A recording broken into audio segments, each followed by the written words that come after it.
आप देख रहे हैं अल्फा डिफेंस हिंदी में आपका स्वागत है। आज के इस वीडियो में हम लोग बात करेंगे रक्षा मंत्री राजनाथ सिंह की यूएस विजिट के बारे में। मिनिस्ट्री ऑफ डिफेंस की तरफ से बताया गया है कि रक्षा मंत्री राजनाथ सिंह 4 दिनों के लिए यूएस जा रहे हैं और इस दौरान उनका काफी पैक्ड शेड्यूल है। वो अपने counter part secretary of defence Lloyd Austin 2 से मिलेंगे, जेक सलिवन से मिलेंगे और फिर एक high level round table meeting करेंगे यूएस के डिफेंस जायंट्स के साथ में। प्रैक्टिकली भारत के डिफेंस एविएशन के लिए ये बहुत इंपॉर्टेंट विजिट है, क्योंकि काफी हद तक भारत के डिफेंस एविएशन का फ्यूचर इसके ऊपर डिपेंड करता है। देखिए, भारतीय वायुसेना के रिक्वायरमेंट को ध्यान में रखते हुए जितने भी इंडिजिनस प्रोग्राम्स बनाए गए हैं वो काफी हद तक यूएस के ऊपर डिपेंडेंट है और इन सभी प्रोग्राम्स को इफेक्टिवली एग्जीक्यूट करने के लिए आपको 3 अलग अलग तरीके के इंजन की आवश्यकता है। पहला GF404 क्लास का इंजन जो LCA Mark 1A के साथ में यूज किया जाएगा और इसी इंजन की सप्लाई चेन के साथ में इश्यूज चल रहे हैं। वैसे फिलहाल GE की तरफ से प्रॉमिस किया गया है कि सितंबर में ये सप्लाई चेन इश्यूज रेक्टिफाई हो जाएंगे और स्लोली ये इंजन भारत आना शुरू हो जाएंगे। हालांकि यहाँ पर रक्षा मंत्री की तरफ से इस चीज को कंसोलिडेट करने की कोशिश की जाएगी और ये इंश्योर करने की कोशिश की जाएगी कि GE अपने प्रॉमिस को मीट करे और ये इंजन डिलीवर हों।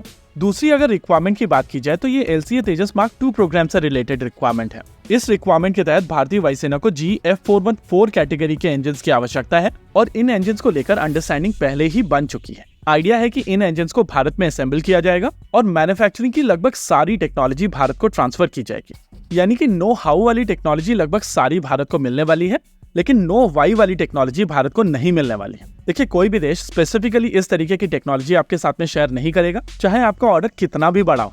GF414 इस समय GE का एस इंजन है और वो अपने सीक्रेट सॉस की रेसिपी भारत के साथ में शेयर नहीं करेंगे।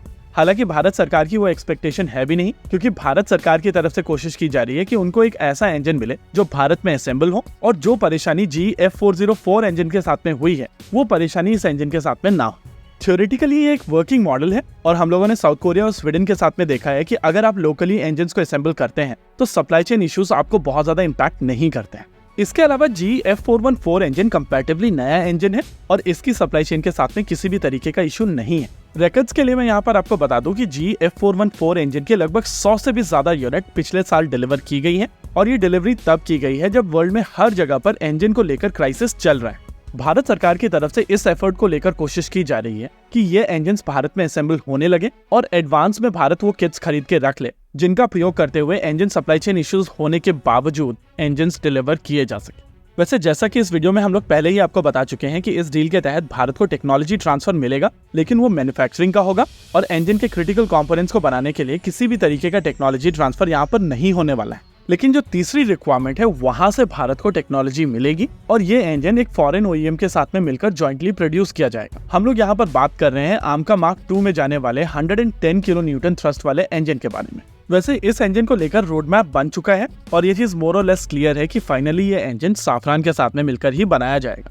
हालांकि ये इंजन अगले डिकेड में प्रोडक्शन में जाएगा, यानी कि ये शॉर्ट टर्म प्रोजेक्ट तो नहीं है। फिलहाल के लिए भारत के लिए जो 2 इंजन प्रोग्राम सबसे ज्यादा क्रूशियल हैं, वो GF404 और GF414 इंजन प्रोग्राम्स हैं। रक्षा मंत्री राजनाथ सिंह जब कल यूएस पहुंचेंगे तो हम लोगों को इन डील्स के बारे में और ज्यादा आइडिया मिलेगा और एग्जैक्टली ये नेगोशिएशन किस तरफ जा रही है उसको समझने का भी मौका मिलेगा। यहाँ पर भारत सरकार को यूएस को मोटिवेट करने के लिए कुछ और डील देनी पड़ सकती है और बिलीव मी, ये काफी छोटा प्राइस है। 14 साल तक जब आप अपने खुद के प्रोग्राम को फंड नहीं करते हैं तो ये एक बहुत छोटा प्राइस है। देखिए, इस पॉइंट ऑफ टाइम पर भारतीय वायुसेना जिस सिचुएशन में पहुंच चुकी है वहां पर भारतीय वायुसेना के पास में बहुत ज्यादा ऑप्शंस है नहीं और ना चाहते हुए भी भारतीय वायुसेना को यूएस मेड इंजन के ऊपर डिपेंड होना पड़ेगा।